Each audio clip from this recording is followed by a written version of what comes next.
She laughed, a clean, confident laugh that echoed through the marble courtroom.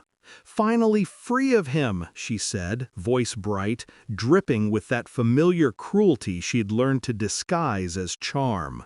I just smiled. Indeed. That single word, measured, quiet, was the start of her downfall. She didn't know it yet, but she would. When we met, she was the storm, and I was the anchor, or so I thought. Sophia owned the kind of beauty that made rooms fall silent. I wasn't poor, but next to her family's empire, I was background noise, useful, invisible. She liked that.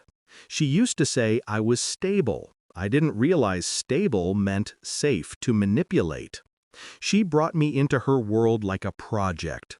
Her father's company dinners, her designer circles, her carefully curated life. And I gave her everything: devotion, time, ideas. Even her company's expansion plan, yes, that was mine. But love makes fools of men who think logic will protect them. The first crack appeared on a Tuesday. She came home late, smelling faintly of the cologne I didn't wear. I didn't ask, I simply watched. Patterns always tell the truth.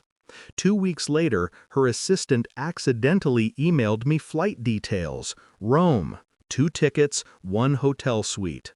I didn't confront her, not yet. I simply saved the evidence, forwarded it to my private folder, and smiled through another dinner where she scrolled her phone under the table.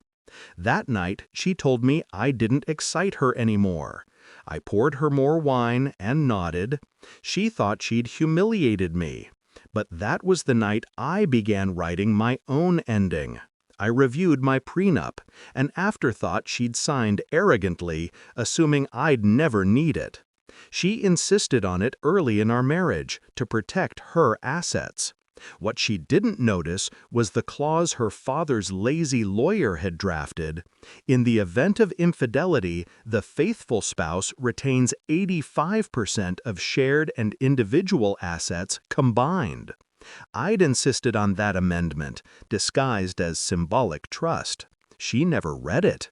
Too eager to display control, too sure I'd never betray her. And now she had.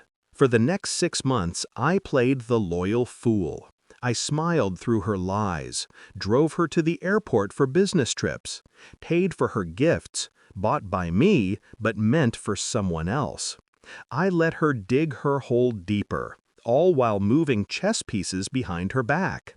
I moved shares quietly, consolidated accounts, documented everything.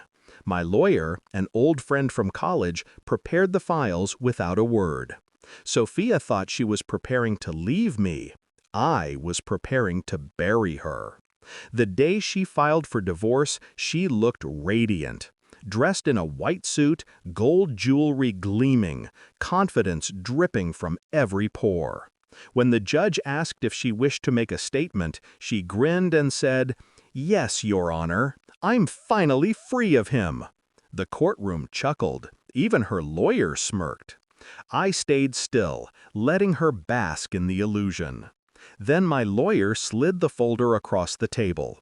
Evidence of infidelity. Dates, photos, emails, receipts. And the prenup clause, highlighted in gold. Silence. You could feel the air drain from the room. The judge cleared his throat.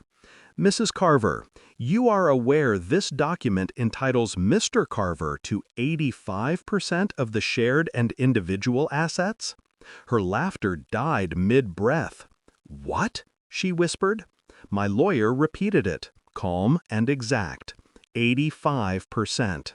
Her color drained. Her perfectly composed mask cracked for the first time in years. Outside the courtroom, she grabbed my arm.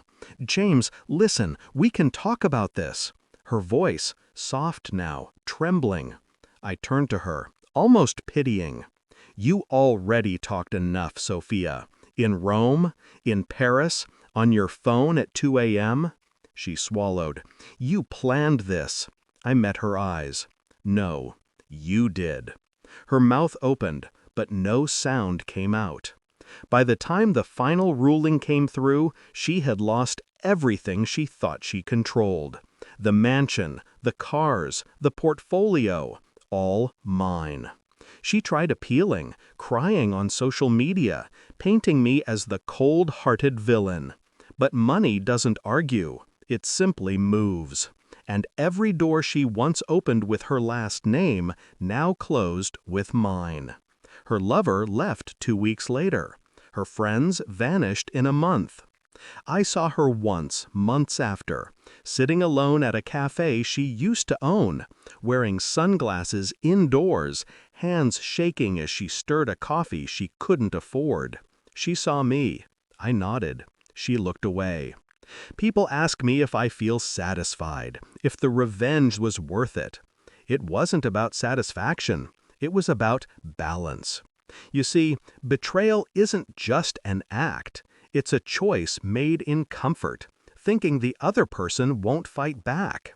I fought back silently, patiently, and when the moment came, I didn't shout, I didn't curse, I just smiled and said, "Indeed."